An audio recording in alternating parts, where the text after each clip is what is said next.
good to see you! First, I wanted to say thank you for all your awesome comments and feedback on my last video.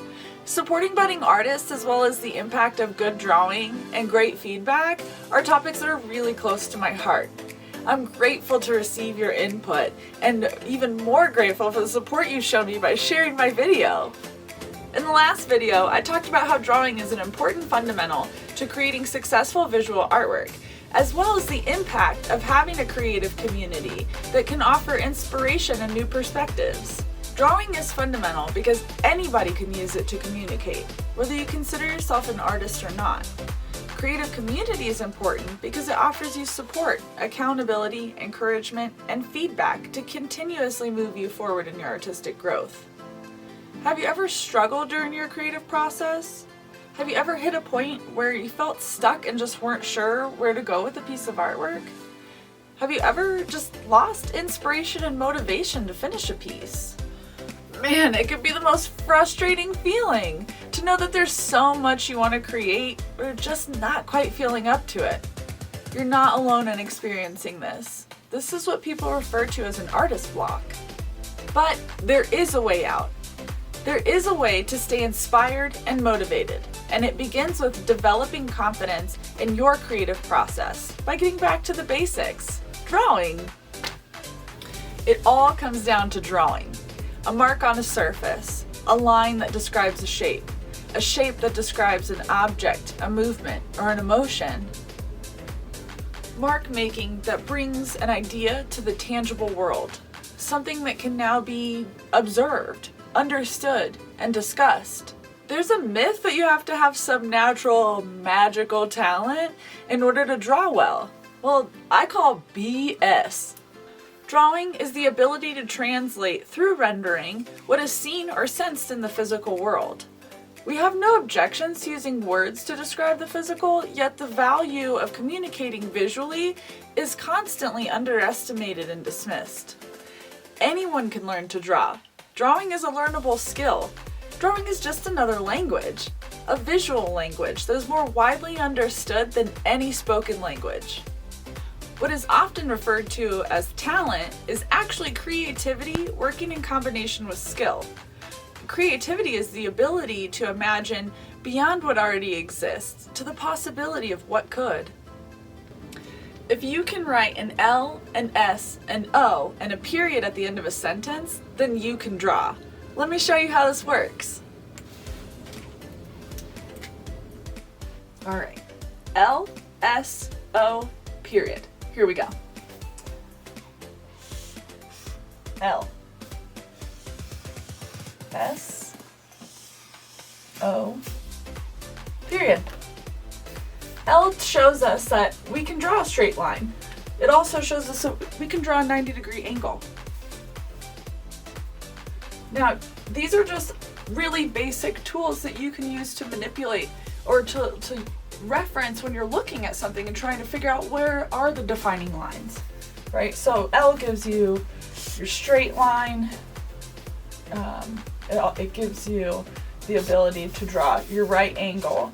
You can manipulate this and now draw a smaller angle or a larger angle, depending on how you're trying to make it work for you. The S tells us that you can draw a curve. You can manipulate this curve. You can simplify it or over-exaggerate your curve. This is really awesome to think of when you're looking at this. We'll use a vase as an example. The edge of the body of a vase, right? You can, oh wow, it's just this elongated S shape. So you can also connect your S's and continue. Now you have a wave-like line. O is really awesome. You can manipulate this all kinds of ways. You can cut it in half. Now you have an arch. You can only use a quarter of the shape and you have just a curve, a smaller curve. You can elongate and manipulate your shapes.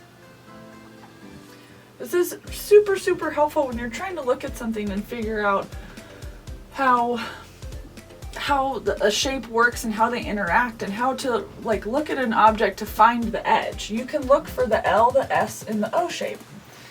You can also have your period as a really great tool. It's just a dot. Super simple. But with just a dot, you can start to create pattern.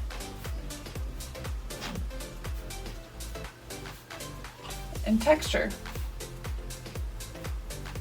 Right? We can then use our texture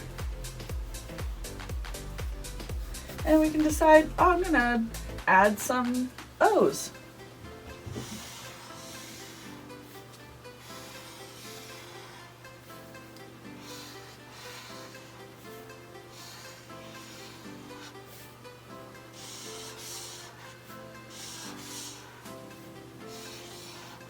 You can see we're starting to build a flower.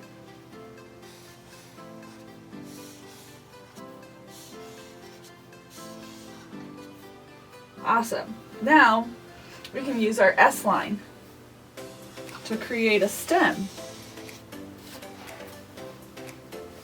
We can manipulate our O again. Maybe just use part of the shape.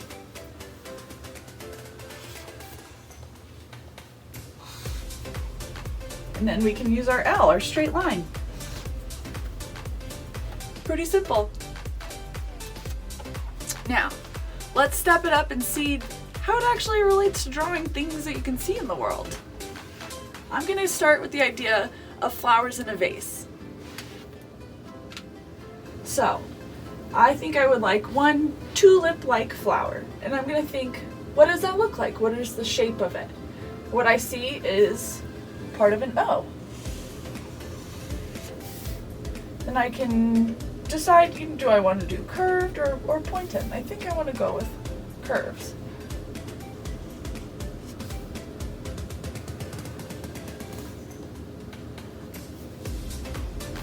So again, these are just like manipulating using pieces of the O, taking out what you want, and just using the knowledge that you can pull that curve, you can create that O to add that wherever you need it. And we will do, let's see,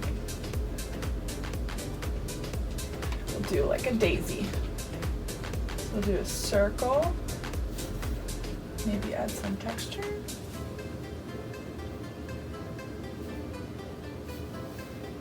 And again, I'm going to think of the curves from my O.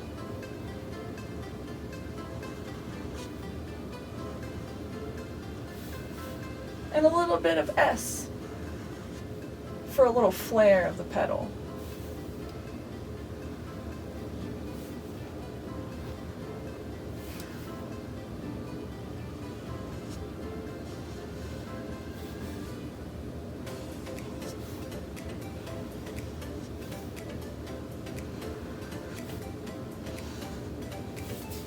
Awesome. Let's do one other fun guy. So we can use our shapes again, our reference shapes. We're just going to do little O's to build the center of the flower. And just create some interesting texture. Maybe something a little less expected when you're drawing a flower. I'm going to do some big petals.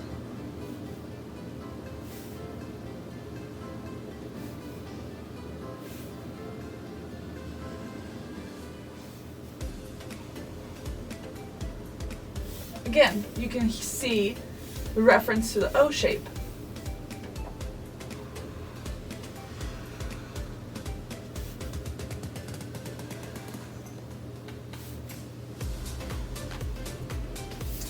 Awesome. So I have my flowers.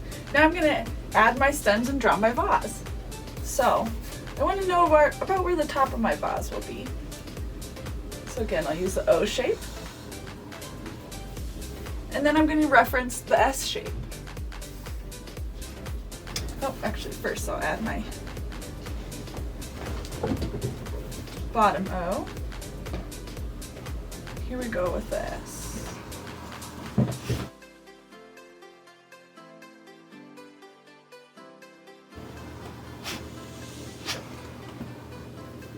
And then I'll add my stems.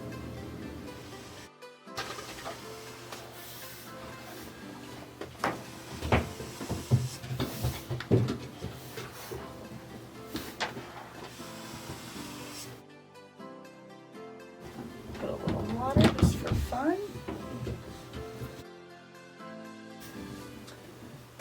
And we'll throw a leaf on there.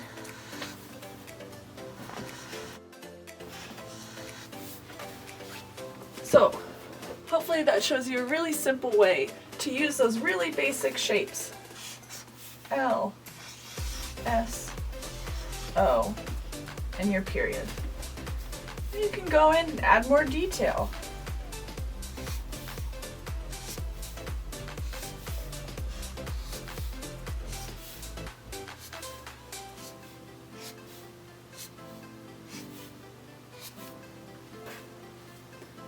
Drawing increases your observational skills. It teaches you to slow down and really look at what you're trying to translate or describe. It also teaches you how things relate in the physical world. You can draw anything. The more you invest into developing your drawing skills, the more confident you will be in your artistic process. No matter what medium of visual art is your favorite, strong drawing skills can help. I think just about everyone has heard the term starving artist. It has deterred many people from creating and fully expressing themselves because the underlying message is that art and visual communication are unimportant. I don't think this could be further from the truth. Expressing ideas through visual art allows for conversation beyond right and wrong or good and bad. It gets to the feelings of the viewer. It asks the viewer to have a conversation with themselves about why those feelings were invoked and how they're going to deal with them. I've seen a piece of artwork leave someone touched, moved, and inspired.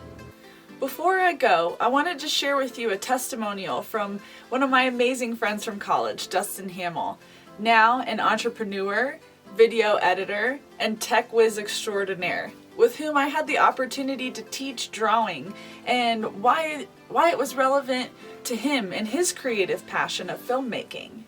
He said, "Being someone who didn't consider themselves an artist and being forced to learn a skill to graduate was daunting, to say the least. Drawing seemed to be an impossible skill for me and something that I would never understand. Then I met Sandra through mutual friends, and she showed me the ways of the Force. She was not only patient with me, she simplified everything into terms I could understand. Between light and shadow, depth perception, line stroke, chiaroscuro, how to draw to scale, and all sorts of different mediums. She showed me that it was a skill everyone could learn to use and grow from. I consider her an incredible instructor, an artist with one of the biggest hearts I've ever met, and an invaluable friend." Chiaroscuro is a term used to refer to the treatment of light and shade in a drawing. I would love to hear your feedback. How would feeling confident in your drawing skills help you with your art? Scroll down and make sure you leave me a comment. Stay tuned for the next video where I will get into the importance of having creative community and why constructive critique matters for your artistic growth.